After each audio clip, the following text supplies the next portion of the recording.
What you are about to listen to is an audiobook of Transformers Legacy number 1 through 5, which is part of my overarching hybrid fic universe, the Calamos mythos. The last time I did an audiobook set in the Calamos mythos, it was the Optimus Primal story, and you guys seem to have enjoyed that, and it also seemed to have got more people to read the Calamos mythos, so I figured I'll throw in another story out there in audiobook form.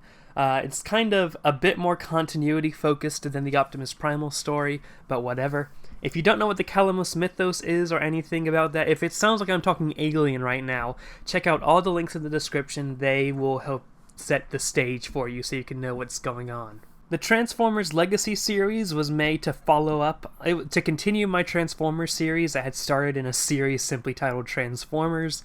It meant to answer some questions left hanging at the end of Transformers, and follows up on the Transformers' last appearance since a story arc in the Cuckoo Universe text stories called Transformers Retreat. Essentially, the basic outline is the Autobots and Decepticons have returned to Cybertron after an incident on Earth in which they tried to take the Mind Stone from the Avengers, but failed, and Optimus Prime used Circuit Breaker to send the Decepticons back to Cybertron, with the Autobots following in pursuit. So this story follows up on that.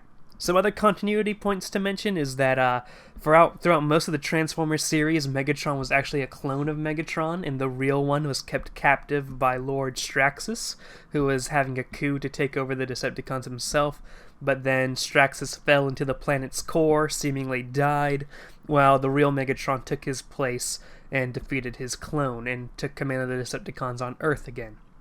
Cybertron is also this weird shifting mass right now. The planet's very unstable. Things like huge towers will suddenly come out of the ground and then suddenly shrink back in.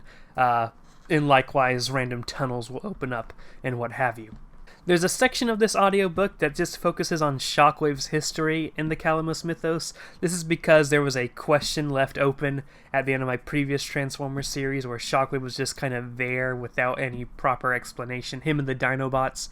So this story gives an explanation as to where he came from. But yeah, if you're confused, there are more links in the description, including the links to the Calamos mythos website and the videos where I talk about the Calamos mythos. And yeah, without further ado, I hope you enjoy. Transformers Legacy, Issue Number 1, Dreadnought, Part 1. 2018 CE, Cybertron. The planet Cybertron had been a drifting planet for several years. The Autobot-Decepticon War that broke out 4 million years ago saw that the planet would lose its orbit and continue to drift endlessly for years and years. The planet being dead ever since the Battle of Thunderhead Pass in 1518 CE did not help either. Some places on Cybertron were so sparsely populated that some believed themselves to be the last people on the planet.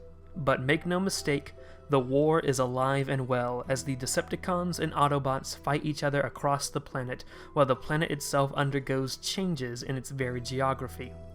Spires and rectangular prisms jut out from Cybertron.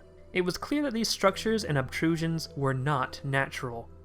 However, no side had the time to investigate the chaos on Cybertron due to the war, and in fact, these spires made for good cover. This takes us to an unknown field in Cybertron, where the Autobots and Decepticons were facing off. This unnamed battle at an unknown part of the planet was the largest going on at the time, with the two commanders on both sides being present. "Ultra Magnus, sir," an Autobot reported. "Decepticons are storming the right flank." "I can't deal with that now," Ultra Magnus replied as he was juggling reports from other Autobot platoon commanders. "Sir, the Decepticons take that flank and soon this command section will be taken." "Listen, soldier," Ultra Magnus started. "I'm too worried about the threat I see right in front of me." Magnus pointed at the Decepticons opening fire on their lines from across Nobot's land. "Scorponok's planning on establishing artillery strikes on our position, and if Scoop doesn't get here with any portable shields, we're done for anyway." Across the field, Scorponok provided orders for his troops. "General Skyquake, gather the Predators and bombard their positions. I don't want any Autobot armor getting on this field." "Brawl, get those artillery pieces up and loaded," Scorponok yelled. He was much taller and bulkier than his troops, giving him a commanding appearance. "I'm going to do it," Scorponok said to himself. The fool Straxus was too focused on keeping his own territory to use the cause to advance his own living. Ever since I've succeeded him, I've been on the offensive. Cybertron belongs to me. All hail, Scorponok started. A large, violent flash of light could be seen in the night sky of Cybertron. Out of the portal came the purple Decepticon flagship, the Nemesis, quickly followed by the wide Autobot vessel known as the Ark, each one firing upon the other as they continued their course down to the surface. "Megatron?" Scorponok asked in horror. The Nemesis command bridge. "Prime!" Megatron yelled as the various Decepticons in their seats maintained fire on the Ark. "You'll pay for this, you meddling thorn!" "Lord Megatron, I have restored navigation," Soundwave cried. "Maintain fire and stabilize our course. I've had enough crash landings for one lifetime," Megatron ordered. "But," Skywarp started, looking away from his weapons control, "you weren't with us when we first crashed on Earth." Megatron glared at Skywarp. "No, I wasn't. But how do you think I landed on Earth to begin with, Skywarp? I obviously don't have a ship." Skywarp thought about it for a moment. "Oh, you must have crashed without a ship." "Silence!" Megatron snapped. The Ark Command Bridge. "They've stabilized their course, but they're keeping up fire," Ironhide called out. "I don't think we're going to be able to blow them out of the sky here, Prime, but I have located a battle a few clicks away. Massive Autobot-Decepticon build-up in the favor of the Decepticons," Prowl said. Prime considered. "I hate to leave this unfinished, but we have to save the Autobots. I left Ultra Magnus in charge." Prime looked over to Blaster and Sideswipe. "But you hadn't heard from him?" "Well," Blaster started, "communications were poor." Very well. Adjust course and lay strafing fire on the Decepticon positions. In fact, hit them with our bombs as well," Prime ordered. "Yes, sir," the Autobots cried. The battlefield. "Lord Scorponok, that was the Nemesis! His Majesty has returned!" a Decepticon cried. Yes, I can see that," Scorponok sighed. "I suppose we need to rendezvous with him. The Nemesis appears to be landing off over there." Scorponok turned and faced his communication officer. "Misfire, order a retreat." A shadow fell on the Decepticon position. Scorponok looked up to see the Ark, its weapons pointed down at them. "And order that retreat quickly!" Scorponok cried, running away from their outpost and transforming into his Scorpion mode. As Misfire gave the command, he ran as well, transforming into his jet mode as the other Decepticons scrambled. The Ark rained fire from above, which Ultra Magnus and the Autobots watched from afar. "Oh, thank Primus," Ultra Magnus muttered. "We weren't going to make it out of that one. And the Supreme Commander is back. This day was a win-win." Magnus sighed in relief. A few hours later, the Ark had settled down behind the Autobot lines, and the Autobots departed from the Ark. The Autobots under Magnus's command cheered the return of the Autobots, many hailing them as heroes. Ultra Magnus walked up to Optimus Prime and shook his hand. "Supreme Commander, it's amazing to see you again. We had thought all was lost." "Even when all is lost, we must never lose hope, Ultra Magnus. For where there is hope, there is victory," Optimus Prime replied. "Indeed. We're all curious. What happened?" Magnus asked. "You went out to destroy that asteroid, and then you disappeared." "The asteroid was a fragment of a moon of a planet called Earth. I don't know how the chunk blew off the body, seeing as the moon was fine when we arrived, but..." Prime stopped to think about how to explain. "We're still a drifting planet. We drifted close to Earth. While the Ark went out to deal with what we thought was an asteroid, Megatron, or rather a clone of Megatron, on the Nemesis, attacked us and left us stranded on Earth while Cybertron continued drifting." "A clone of Megatron?" "It appears Straxus was making plans for a coup. But in 2012, while Earth was still close to Cybertron, Cybertron began this metamorphosis." Prime gestured to the spires across the landscape. "The unstable gravity caused Megatron to fall off the planet and join us at Earth. We've had quite the adventure. But now, we're back," Optimus said. "Well, believe me, I'm glad for that. I just wonder what is going on with Cybertron. Nobody has had time to launch an investigation," Ultra Magnus said. Optimus peered below the cavernous chamber from where the spire that was to his right emerged from. He then looked to his left and saw an empty, sloped hole under the planet's surface. "I believe that mission must be a priority," Optimus said. He turned to look at his Autobots behind him, socializing with Magnus's troops. "Blaster, sideswipe," Prime ordered. The two stopped their chats and hurried over to Prime with a salute. "Yes, sir," they both said. Prime pointed to the sloped cavern. "You have special orders. We need to know what is going on with Cybertron. Your orders are to go to the planet's core. No scientist, to my knowledge, has been to Cybertron's core before, and this transformation provides us an opportunity. Survive. Go to the core. Report your findings. The matrix in my chest is telling me that all of our answers can be found down there," Optimus said. "We just got home, and we might be crushed by our own very planet," Blaster sighed. "I suppose this is the Autobot dream." "Come on, Blaster, let's go," Sideswipe said, transforming into his car mode that he scanned on Earth. Blaster transformed into his boombox mode and went inside Sideswipe. "Vroom vroom," Blaster said, and Sideswipe drove off. "We better not melt," Sideswipe said, as he subscribed to the theory that Cybertron had a molten core. "The discipline of your troops, it's wondrous how you made it back out alive." "You truly are a great commander," Magnus commented. Optimus chuckled. "Despite their words, these troops are loyal. The best in the Force," Optimus said. Prowl watched from a distance at the top of the Ark's ramp, not socializing.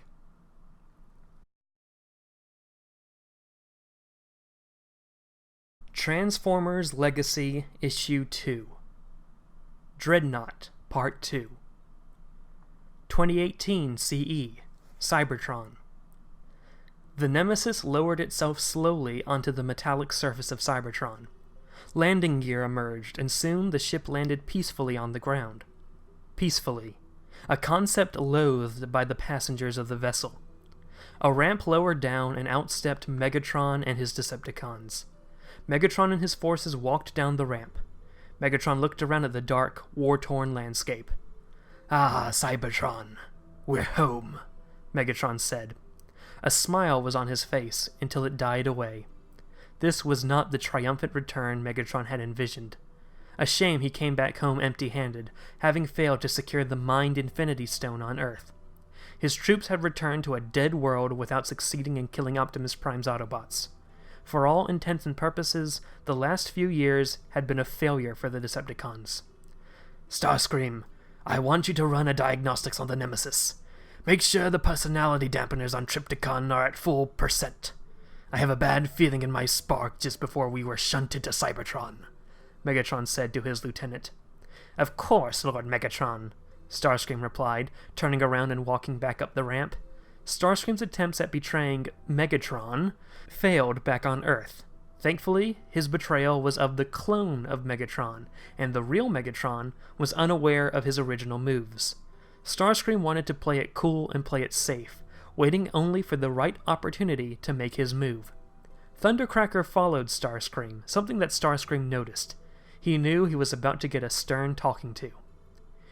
Megatron looked out into the distance as an army of Decepticons approached with Scorponok in his monstrous scorpion form in the lead.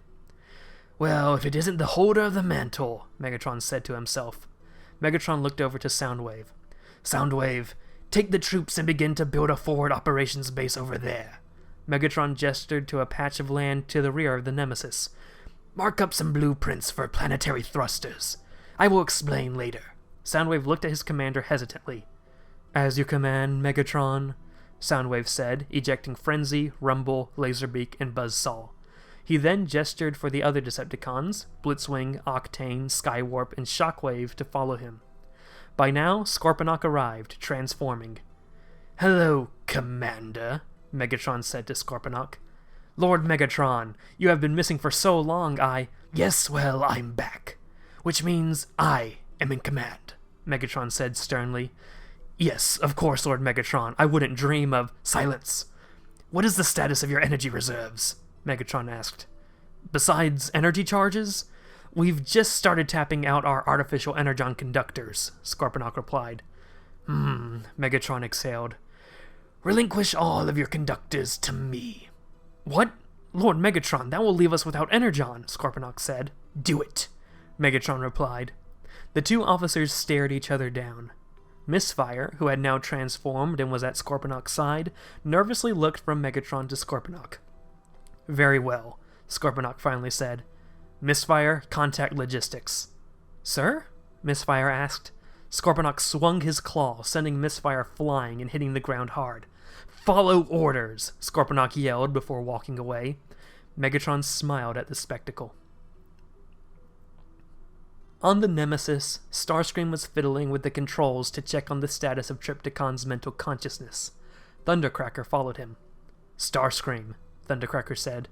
Something made us go back to this hollowed-out planet. I doubt a fleshling, artificially created or not, could have done this. Ridiculous, Starscream said, focusing on the panel. Starscream, Thundercracker said again. Starscream stopped and looked to an unknown point in the invisible horizon with a sigh before looking over to Thundercracker.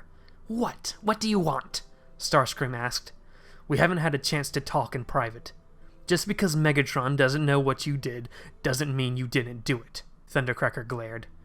Oh please, it's not like you turned your null ray against me and shattered me into pieces, Thundercracker said in anger. Megatron had to pull me back together. I owe my life to our Emperor. Starscream rolled his eyes. Listen, man. You're my brother.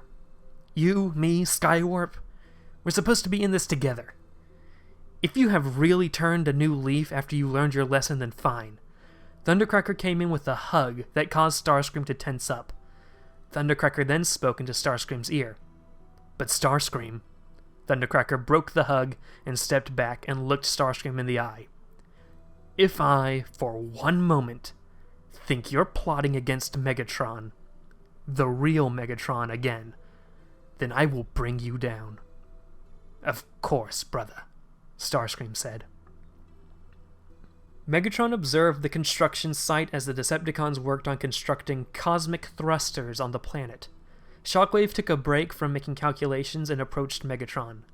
Lord Megatron, I must inquire. For what reason do you have for constructing these thrusters? Shockwave asked. Megatron looked at Shockwave and smirked. Perhaps I will share my plan with someone with the intellect to understand it. Cybertron is a failed planet. The surface shifts beneath our feet. There is nothing left.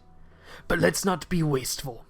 I will turn the very planet of Cybertron into a cosmic dreadnought to fly through space and destroy other planets, and the Autobots will help, Megatron said. I'm sorry? Shockwave asked. When we pilot the planet into other planets, say, the territories of the Galactic Council, who I suppose we are at war with, the Autobots will try to stop us. When they realize they can't, some intelligent Autobot will rationalize making shields around the planet to ensure Cybertron survives destroying other planets. We don't have the energy for planetary shields. The Autobots will provide that for us. You are putting the focus on the Autobots to the Galactic Council. An interesting tactic, Shockwave said. But how will we power the thrusters? Shockwave asked. Well, Megatron sighed. We have the energy signature of the Mind Infinity Stone. I want to see if you can replicate it. I might be able to recreate a fraction of its power for a limited time, but I will not be able to fully recreate the gem, Shockwave noted. I understand. Try your best, Megatron sighed. Shockwave stood at attention and saluted before turning around and walking back. Shockwave knew of an energy source he could use, but he knew that would come another day. 4 million years ago, Cybertron. Shockwave was in his lab on Cybertron. He was assigned lab duty after the Autobot strike force known as the Dinobots took him down in a battle. Shockwave expended much energy in the battle and realized that Cybertron would also lose much of the planet's energy reserves during the war. He decided to become proactive, synthesizing different Energon ores over time and launching them into space to seed other planets. Ore 13 landed on the prehistoric planet Earth. 8000 BCE. Earth. Shockwave landed on Earth to work on synthesizing the Ore 13. However, he soon found an issue when the Dinobots arrived. Though Shockwave could protect himself from the radiation of the OR-13, the Dinobots adopted biological dinosaur modes to fight Shockwave. As they fought, Shockwave tore their synthetic skin off. The battle went on until the two factions were left in stasis lock on Earth. 2012 CE. The Savage Land. It was just after the Decepticons on the Nemesis had landed on Earth. Megatron had noticed that the records of Shockwave's last exploration came to Earth, the planet they had crashed on. Megatron launched an expedition into the Savage Land, reactivating Shockwave and the Dinobots, now known as the Dinobots, Dinobots, due to their new forms. The Dinobots were in a state of violent confusion, and the Decepticons fled. While Shockwave was being briefed by Megatron, the Decepticons ran into the Autobots. Shockwave had learned that Cybertron indeed did die from energy loss, and deduced that he would become the best leader for the Decepticons. Transformers Legacy Number 3. Dreadnought, Part 3. 2018. Cybertron. Lord Megatron, Shockwave started, approaching Megatron. Ah, Shockwave, I trust that you have good news for me, Megatron asked. I have developed the simulacrum based on the energy patterns of the Mind Stone. It will run out of power and extinguish itself very quickly. Oh, believe me, Shockwave, if we can control Cybertron's drift, we won't have to worry about energy. Walk with me, Megatron said, walking away from the large thrusters that had been completed. As they walked through the barren metallic battlefield, Shockwave looked upon the landscape. He felt no sadness. He felt some sort of satisfaction, as he saw before his very eye how his hypothesis that Cybertron would run out of energy came true. Shockwave, tell me, what alien force out in the universe have opposed us at every turn? What alien race helped to curb our space empire? Shockwave looked at Megatron in confusion. Well, Lord Megatron, I would imagine that the Autobots, as weak as they are Cybertronians just like us. They are by no means alien, Megatron replied. If anything, the Autobots are useful idiots.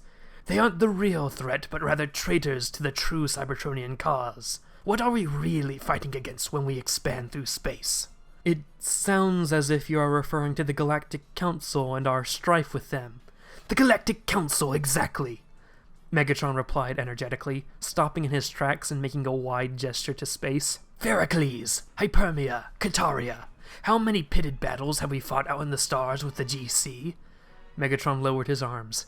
How many of our brothers met his end with a laser blast from some filthy alien race? Shockwave locked his optic on Megatron, calculating his question in his head.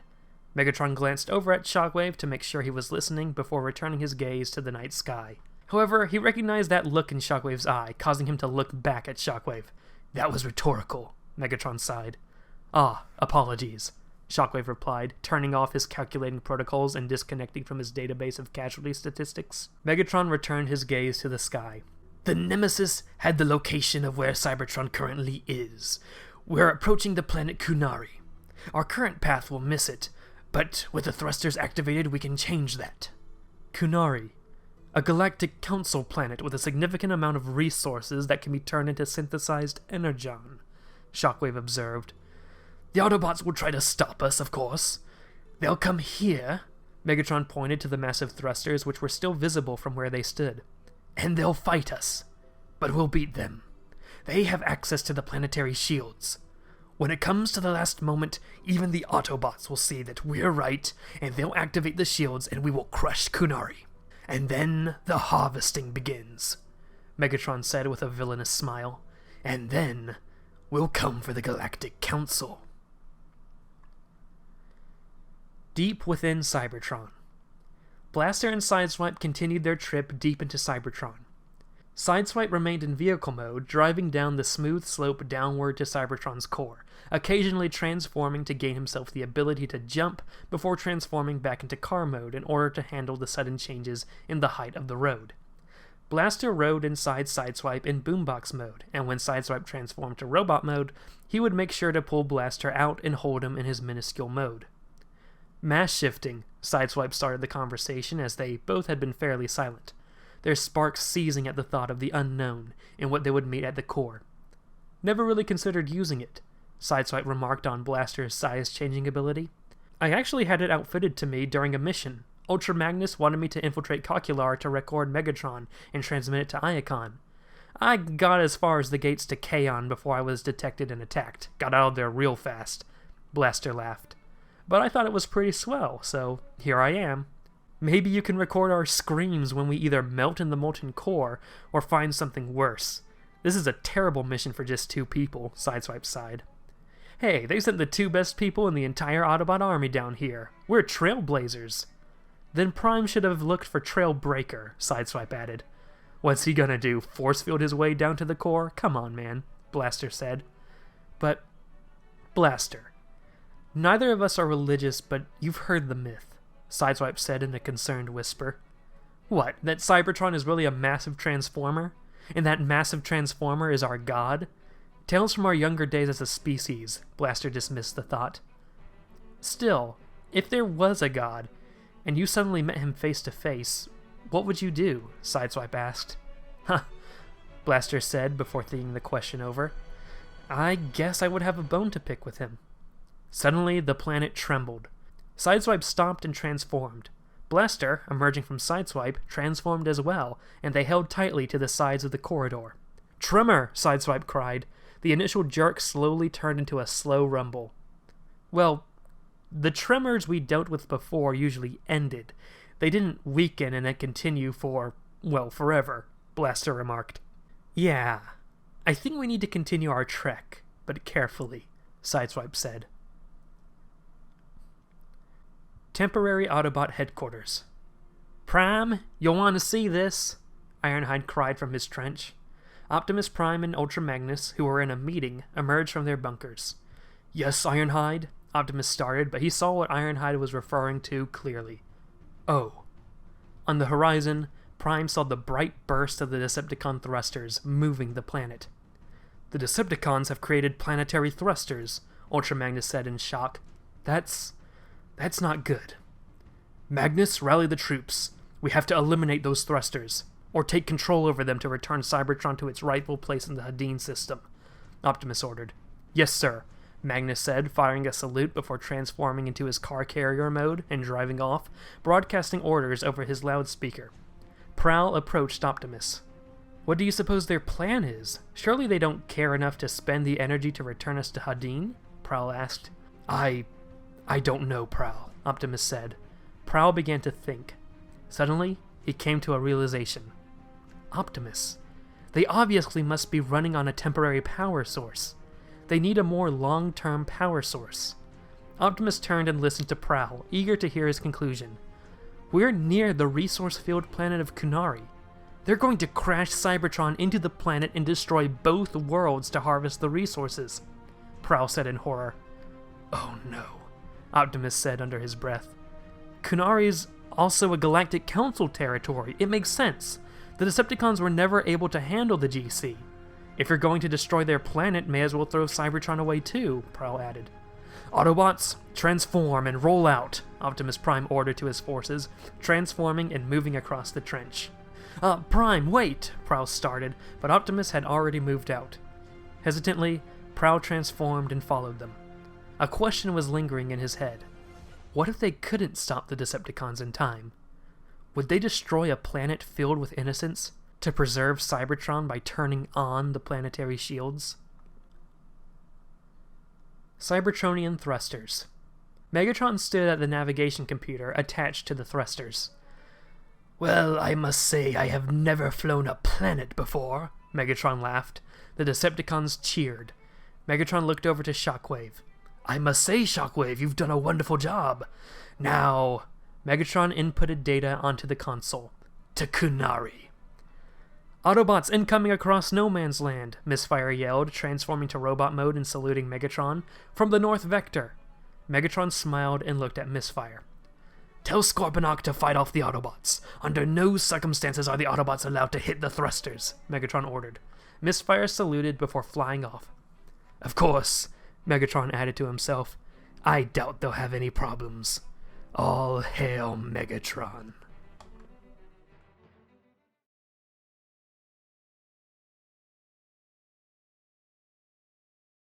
Transformers Legacy Number 4. Dreadnought, Part 4. 2018 CE. Cybertron. Near the planetary thrusters. Optimus Prime was leading his forces in the charge against the Decepticon thrusters that had been built on the planet's surface. Nothing but flat land and the occasional protruding pillars stood between the Autobots and the Decepticon vanguard, led by Scorponok, who looked across the field with his Decepticons in a line to both his left and right, opening fire. Some Autobots took cover near the sparse pillars, but most had to keep pushing, even in the face of death, as their comrades fell one by one beside them. Scorponok overlooked the scene, halting his fire while stroking his chin with his massive right claw. Scorponok observed. Crackling noises sizzled in the air as a Decepticon 5 places to the right of Scorponok took a blast through the head, causing Energon and stray electricity to burst forth as he fell to the ground. This terrain is not to our advantage, and it is certainly not to the Autobots' advantage. A terrible combination. Scorponok caught a glimpse of the Dinobot Snarl taking cover behind a pillar, firing from its left. Snarl? My, if the Dinobots are back, that'll be an interesting twist. Meanwhile, Optimus Prime himself had been slowed down by the blaster fire. Overwhelmed, Prime hit the ground, minimizing his shootable mass. He accessed his intercom link. "Optimus Prime for Jetfire," Optimus cried. Jetfire was standing to the rear of the Autobot lines in reserve. Reserved for this very moment. "Jetfire here. Load yourself with jetpack bombs and bombard the land between our forces and the Decepticons," Prime ordered. "There's no targets there, sir," Jetfire said after checking the situation map. "The Decepticons have more flyers than we do here. You'll only be shot apart if you try a bombing run on the Decepticons. By bombing the terrain, you'll create foxholes for cover for us," Prime ordered. "Yes, sir," Jetfire replied after learning the plan. It wasn't long before Jetfire's jet mode could be seen streaking across the sky, dropping the jetpack bombs. The Autobots stood in awe as the bombs dropped and exploded on impact, creating energy blasts that flew high in the sky. "Autobots, into the foxholes while the smokescreen is up!" Optimus yelled. The Autobot forces replied in a resounding affirmative, and the Autobots took up their positions in their foxholes, peering out and opening fire on the Decepticon lines as the smoke cleared. "They made slagging foxholes," Scorponok realized. "Now they have the upper hand." Scorponok thought through all of his options. He accessed his internal communicator. "Misfire, what is the situation on our artillery?" Scorponok yelled. Before Misfire could answer, Scorponok muted his input device for that comlink, instead opening up to his link with Megatron. Scorponok spoke with Megatron while he simultaneously listened to Misfire's reply. "Our artillery shells have been largely depleted from our confrontations with Ultra Magnus, sir. Misfire cried as a laser blast flew by his head. I don't think our last barrage we have left can make a dent in these numbers." "Lord Megatron, the Autobots have supremacy in the terrain, but not for long. If you simply dispatch Air Commander Starscream to the field with your flying units, we can strafe the Autobot positions and push the advantage." Scorponok switched his input device to the Misfire communications while still listening to Megatron's response. "Very well, Misfire. Prepare our flyers for a strafing run." Very well, Scorponok. But you must hold the line a little longer. Our whole operation depends on it," Megatron replied, still at the control panel of the thrusters. "Yes, Lord Megatron," Scorponok said, switching to that line of communication. On the front lines, Prowl sat nervously in his foxhole that he shared with Jazz, who was focused on opening fire on the Decepticons. "Hey, Prowl, my man, what are you doing?" Jazz asked, looking back to see the distracted Prowl. "The Decepticons are this way." Yeah, I know, Jazz," Prowl said, getting up and opening fire. In his optic display, he was looking at Cybertron's trajectory towards Kunari. He was weighing his options and what it was he needed to do. He didn't have much time to make the decision. Suddenly, the sound of screeching jets arrived as Starscream arrived, leading a squadron of Decepticon flyers, including Skywarp, Thundercracker, Shockwave, Blitzwing, Misfire, Octane, and other Decepticons that were part of Scorponok's unit. The flyers strafed the Autobots, opening fire on foxhole after foxhole, sending Autobot bodies flying. Optimus looked behind his foxhole and saw the massacre. "No!" Prime yelled. He began desperately opening fire on the flyers with his ion cannon, and weighed in the option of calling in Jetfire and the aerial bots, but realized, sadly, that they were outnumbered in the air. "Hey, that's Prime!" Starscream realized. "I'll fry him," Skywarp replied, suddenly vanishing as he used his ability to teleport. Suddenly, Skywarp reappeared closer to the Decepticon lines, to Prime's back, and opened fire.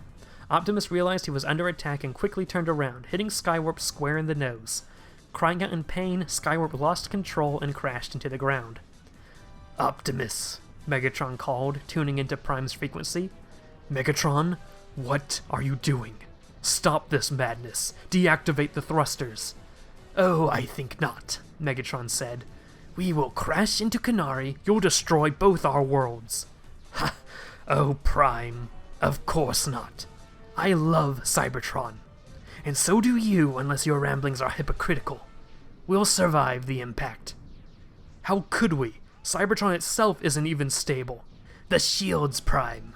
Only the Autobots have access to the planetary shields that were created so long ago to ward off alien invasion. Activate those shields, and we'll survive the impact and refuel Cybertron with Kunari energy." "You're a maniac, Megatron," Prime cried. "Am I? You'll be the one to sign the death letter to Kunari." Megatron laughed before cutting off the connection. Prime stopped firing on the Decepticons and slumped into his foxhole. Megatron was right. It was the Autobots who had the ability to turn on the shields. But was he really going to preserve Cybertron, only to kill another planet? Prime had a crisis of conscience. On the planet Kunari, various alien races who were mostly suited to physical labor looked up at the sky. Behind the Galactic Council flags that were fluttering in the wind, the monstrous-looking Cybertron was approaching, with all of its disjointed pillars and the massive thrusters on the planet. "Impossible," said Prince Pym of Kunari, looking out from the balcony of his palace.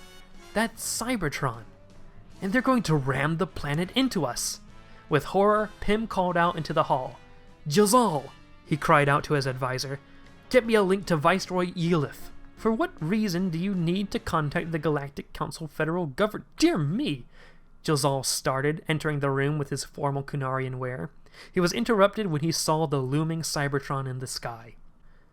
"Optimus, sir, we're going to hit Kunari," Prowl cried on his communicator. Optimus still slumped over in defeat in his foxhole. Prime said nothing. "Sir?" Prowl asked. Still nothing. "Sir, this doesn't have to be the end. We can reactivate the planetary shields. It'll destroy Kunari, but Cybertron will survive," Prowl cried. "Prowl," Optimus started, "I don't think we should actively condemn the millions of lives on Kunari." "And what are the lives on Cybertron?" Prowl asked. Prime was silent. The situation put him at odds with everything he stood for. "Sir?" Prowl asked. Prime did not respond. "Any luck with the big guy?" Jazz asked Prowl as he looked up in the sky as he saw Kunari approaching ever closer. "No," Prowl said. "Slag," Jazz sighed. "I'm gonna miss old Cybertron." "You won't have to," Prowl said, pulling out a device with a large button on it. "Holy! Prowl, that's..." "The control device for the planetary shields. I took it from Trailbreaker, who was apparently at the front lines with Magnus." "And Trailbreaker let you have it?" Jazz asked. "I pulled rank," Prowl sighed. He gave a look up at Kunari. The oceans of the planet were already visibly swirling as Cybertron was about to enter the Kunari atmosphere. "It's only logical," Prowl told himself, and he pushed the button. Prime sat in his foxhole when, suddenly, the planet rumbled even further. From the various towers that stood across Cybertron, a large, light blue energy grid started up. Because of how expensive the grid was to run, it was hardly ever activated. Now was one of the few times. "No," Prime realized, and eventually the shields rose across the planet. Prime looked up in horror as the shields pressed against Kunari and began to rip the planet apart. "No!" Meanwhile, Megatron stood at the control panel with Soundwave by his side, looking up at the destruction with a smile on his face. "Yes."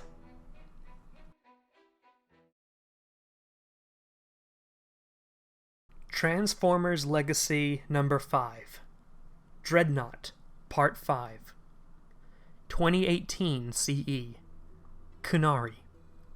Two Kunari fishermen were sitting in their canoe, their forearms grabbing the various handles on the complex Kunari fishing pole.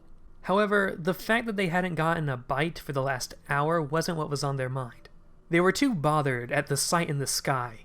Cybertron, a grotesque mass of protruding spires, was entering the Cunaire atmosphere. The small lake the two were in was becoming violent with massive waves swirling around. And then the Cybertronian shields activated. The two fishermen found themselves against the superheated Energon shields of Cybertron, their bodies and canoe exploding upon impact as the lake, superheated, began to evaporate and the crust gave way to the impacting planet. Optimus Prime looked up from his foxhole in horror. The skies of Cybertron were covered in molten metal and loose crust as Cybertron plunged through Kunari. No, Prime muttered. Megatron was laughing like a madman, his laugh audible from across the battlefield. Prowl and Jazz, in their foxhole, looked up at the horror show across the sky. Jazz was horrified, while Prowl did not register any shame. In fact, the black and white Autobot gave a sigh of relief, which caused Jazz to snap out of his shock and remember that the man behind the massacre was in the same hole as him. What was that, a sigh? A sigh of relief? Jazz asked in confusion. Well, I did it, Jazz. I single-handedly saved Cybertron. I did something Optimus failed to do. Suddenly, two heavy blue legs crashed down into the foxhole. Optimus Prime had arrived. Prowl, Optimus yelled. Supreme Command, Prowl started before Optimus's arm came flying in and his hand grabbed Prowl's face. Prime lifted Prowl up a few feet before slamming Prowl into the ground head first. Whoa, Jazz cried. Optimus! Optimus kneeled down and brought his head close to Prowl's head, still being crushed by Optimus Prime's hand. What did you do? Prime whispered. I saved Cybertron, Prowl said, muffled by Prime's hand. At what cost? The lives of non-Cybertronians. Rah! Prime yelled, letting go of Prowl's face. Ultra Magnus arrived at the top of the foxhole, transforming from his car carrier mode and pulling out stasis cuffs. He began to slide into the foxhole. Prowl, you are under arrest, Magnus said as Optimus walked away, accessing his comlink. This is Supreme Commander Optimus Prime to all Autobots. Fall back to camp. We failed, Prime said. His somber voice demoralized his troops. Megatron looked at the destruction with a madman's smile. The death of the planet reflected across his blood-red optics. Eventually, Kunari had been completely demolished. As the dark fields of space became visible again, Megatron brought his optics away from the destruction and down to the control panel, pressing a few buttons. The thrusters began to vibrate to a halt. My fellow Decepticons, we have done it. We have taken victory, Megatron cheered. The Decepticons cheered. Kunari, a resource planet of the Galactic Council, has been destroyed. Now the spoils are ours for the taking. Again, the Decepticons cheered. The cosmic Dreadnought has been created and now the galaxy will tremble at the name of Cybertron. All hail Megatron, Megatron cheered, and the Decepticons joined him in a revelry of all hail Megatron. The planet Hedafkia, Cly City, the Galactic Council Capitol Building.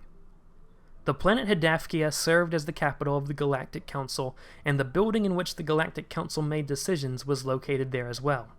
It was an immensely tall room that had its walls covered with seats of representatives of the various political entities that made up the Galactic Council. In the middle of the room, on a large pillar, was another pod where there was a seat. The representatives were restless, as they had all heard the news. Communications had went dark with Kunari. The Kunarian representatives in particular looked white, despite their typical shade of green. With a massive entrance, the ceiling above the meeting room opened, and in came a man dressed in the imperial robes of Hedafkia. This was Terralax, the Supreme Minister of the Galactic Council. For all intents and purposes, this man was the ruler of the Galactic Council. Like other races in the galaxy, the Hedafkian race was humanoid.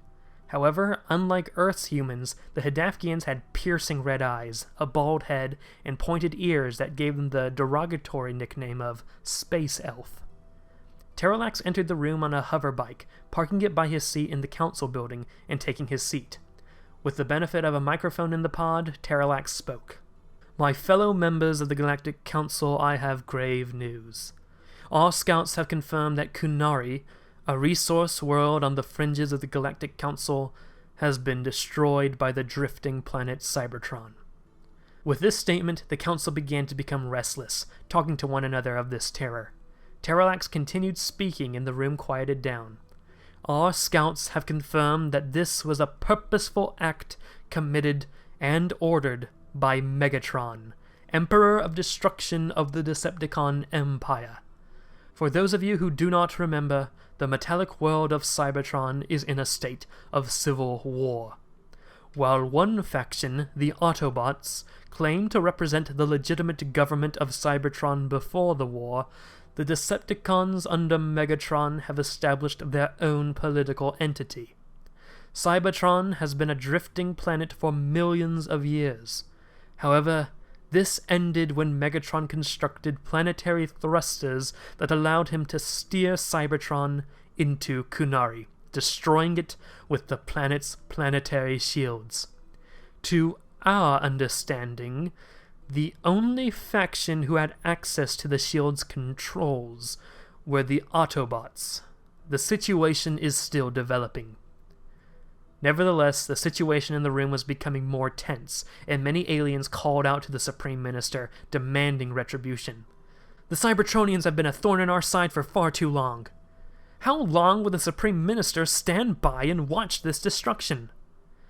The Galactic Council must take responsibility for this tragedy and begin an intervention and occupation of Cybertron. My fellow representatives, Terralax started, I hear your cries of anguish. Make no mistake, the Cybertronians, who have not yet joined our council, will not go unpunished for their attack on one of our own. We will discuss further measures against the Cybertronians immediately, but I would like to preface our debates on a course of action with an announcement. With the power vested in me, I hereby place a bounty of 6 billion galactic credits on the head of Megatron, Emperor of Destruction. The crowd cheered. Each credit represents a life lost on Kunari. Each credit is a step to retribution. Anyone out there, soldier, mercenary, bounty hunter, whoever, we make this plea. Kill Megatron. Cybertron's core. Blaster and Sideswipe continued their trek down into the pits of Cybertron. Well, at least the tremors are over, Blaster sighed. At least that one long rumbly one is, Sideswipe said, unaware that that was the rumbling of the Decepticon thrusters. Stop. Look, Blaster said, pointing to the end of the tunnel where it seemed to drop off. I think that's the core. Strange, I don't feel hotter, Sideswipe said. That's because, apparently, the core isn't molten, Blaster said. You want to take a look? Want isn't part of the equation, is it? We were ordered to report on what was down there, Sideswipe replied. Well, last one in is a rotten Terracon, Blaster sighed, jumping down the hole. The two landed in the core of Cybertron and briefly saw something in the corner of their eyes.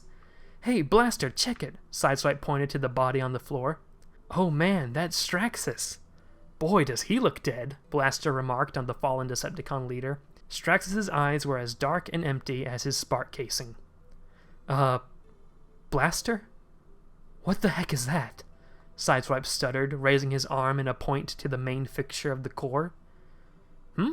Blaster asked, finally turning his head and properly looking at the core. Oh! Blaster instantly yelped. Dear God! In the core of Cybertron was a massive, slumbering face. Huge thanks to our patrons, including this month's $10 plus patron, Josh Adkins. Check out the description for more patrons and more info about how you can receive a shout out here.